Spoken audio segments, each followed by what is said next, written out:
One of the earliest examples of corporate fascism can be found in the current U.S. banking system. This system, known as the Federal Reserve System, or Fed, is a quasi-private, government-sanctioned banking cartel, little different from OPEC or any other cartel. Just as OPEC dictates the amount and price of oil, the Federal Reserve dictates the amount and price of money. Hardly what one could call free enterprise capitalism. The Federal Reserve, in its very nature, is contrary to a free market. The Federal Reserve is not only regulating, but it's manipulating the marketplace against the will of the people who are conducting the marketplace. So the Federal Reserve is a drain and also a detriment to a free market system. By setting interest rates and determining the amount of money in circulation, the Federal Reserve epitomizes regulation of what's supposed to be a free market capitalist society.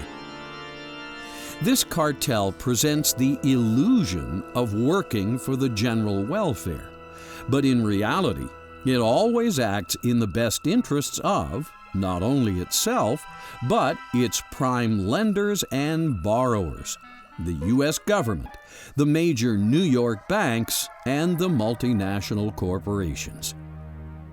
With this unlimited balance sheet, the Fed can effectively create as much money as it wants to satisfy Congress's wayward spending habits.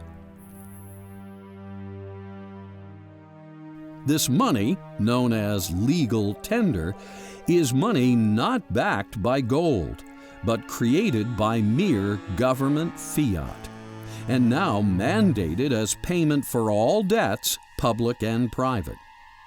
Known as fiat currency, this so-called money is regulated not by the free market, but by a Federal Reserve open market committee that deliberates in secrecy.